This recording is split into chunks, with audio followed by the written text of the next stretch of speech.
ఇప్పుడు ఏం జరుగుతుందంటే అండి, ఇప్పుడు మన ఇద్దరం కూర్చొని మెడిటేషన్ స్టార్ట్ చేసాం అనుకోండి. మీకు ఎనర్జీ ఎక్కువ రావచ్చు నాకంటే, నాకు ఎనర్జీ ఎక్కువ రావచ్చు మీకంటే. వైస్ వర్సా ఎవరికైనా ఒక పర్సన్‌కైతే ఎనర్జీ ఇద్దరికీ సమానంగా అయితే రాదు కదా! మన కర్మలను బట్టి ఒకళ్ళకి ఎనర్జీ ఎక్కువ వస్తది. సో, మీకు ఎక్కువ ఎనర్జీ వస్తుంది. నేను ఇంత డిస్టెన్స్‌లోనే ఎంత డిస్టెన్స్ అయినా ఒక రూమ్‌లో కూర్చొని మన ఇద్దరం మెడిటేషన్ చేస్తున్నాం. ఇప్పుడు మీ మీద వర్షం పడుతుందనుకోండి. వర్షం పడి ఏమవుతది? మీ మీదే పడదది. మీ మీ తల మీద పడి అది చిందుద్ది పక్కకి.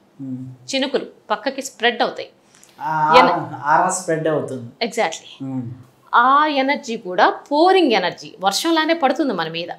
పడి ఒక దార ఇంత ఇంత మిల్కీ వే లాగా మన మీద పడి అది స్ప్రెడ్ అవుతది. మన చుట్టూతా స్ప్రెడ్ అయినప్పుడు మీ పక్కన నేనున్నాను కాబట్టి నాకు వస్తది అది. వచ్చి మీకు ఏ చక్ర అయితే ఆ టైంలో మీకు ఏ అనుభవాలు అయితే ఆ టైంలో జరుగుతున్నాయో మీ లోపల మీరు బయటకు తెలియదు కదా. మీరు బయటికి ఎలా ఉన్నారు, మెడిటేషన్ చేస్తున్నారు ఇంకంతవరకే. ఏం జరుగుతుందన్నది పక్కన కూర్చున్న వాళ్ళకి తెలియదు. కానీ మీకేం జరుగుతుందో అదే నాకు జరుగుద్ది. ఎందుకంటే ఆ ఎనర్జీ మీకు చెందింది. నేను గెయిన్ చేసిన ఎనర్జీ కాదు, మీరు గెయిన్ చేస్తున్న ఎనర్జీ నాకు స్ప్రెడ్ అవుట్ అయింది. కాబట్టి ఆ ఎక్స్పీరియన్స్ నాకు జరుగుద్ది. అందుకని వీళ్ళు ఏమనుకుంటారు, ఎవరో ఒక గ్రూప్ ఆఫ్ పీపుల్ కూర్చొని మెడిటేషన్ చేసినప్పుడు అబ్బా ఆ గురువుగారు చాలా మంచివాళ్ళు, ఎందుకంటే అక్కడికి వెళ్తే నాకు ఎనర్జీ వచ్చింది, నా చక్ర ఓపెన్ అయింది అని అనుకుంటాం మనం. కానీ జరిగేది ఏంటంటే, ఇప్పుడు మీరు ఒంటరిగా పుట్టారండి, ఒంటరిగానే పోతారు. ఈ మధ్యలో తెలుసుకోవాల్సిన నాలెడ్జ్ కూడా ఒంటరిగానే తెలుసుకుంటాం. ఎవరో చెప్తే మన బ్రెయిన్లోకి ఎప్పుడు ఎనర్జీ వెళ్ళదు. మీరు ఎక్స్పీరియన్స్ ఎప్పుడైతే అవుతారో మీకు ఒక అనుభవం ఏర్పడుతుంది. దానివల్ల మీరు నాలెడ్జ్ వస్తుంది. అది positive or negative either way కదా. సో మెడిటేషన్ కూడా అంతే. కాకపోతే మనం ఈ ఫిజికల్గా జరిగేవన్నీ శరీరం జర్నీ, మెడిటేషన్లో జరిగేదేమో జీవుడు జర్నీ. సో శరీరం ఎలా నేర్చుకుంటుందో జీవుడు కూడా అలానే నేర్చుకోవాలి, బై ఎక్స్పీరియన్స్ అంతే.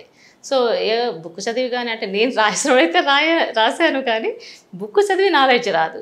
నాకేంటంటే ఇది అంటూ నిజము అని చెప్పడం కోసమే రాశాను. ఇలా జరుగుతుంది మెడిటేషన్లో, ఈ జరగడానికి పాసిబిలిటీ ఉంది. ఎందుకంటే నాకు జరిగింది కాబట్టి జరిగినట్టు రాశాను. ఇప్పుడు నాకు ఇక్కడ జలబుడుతుంది అనుకోండి, ఆ టైంలో కుర్చీ మీద జలబుట్టింది, అది కూడా రాశాను. అంత సిల్లీగా రాశాను. ఎందుకంటే దానివల్ల ఏం ఉపయోగమో నాకు తెలియదు, ఆ రోజున జరిగిన రోజున తెలియదు. అందుకని ప్రతి ఒక్క ఎక్స్పీరియన్స్ రాసుకున్నాను నేను. సో యాజ్ ఇట్ ఈస్గా పెట్టేశాను. దానివల్ల చదివిన వాళ్ళు చాలామంది చెప్పారు, అసలు నాకు హెల్త్ ఇష్యూస్ ఏమో అనుకున్నానంటే మీ బుక్ చదివిన తర్వాత నాకు అర్థమైంది అది హెల్త్ ఇష్యూ కాదు, అంటే అది ఎందుకు జరిగింది అన్నది వాళ్ళకి చెప్పగలిగాను.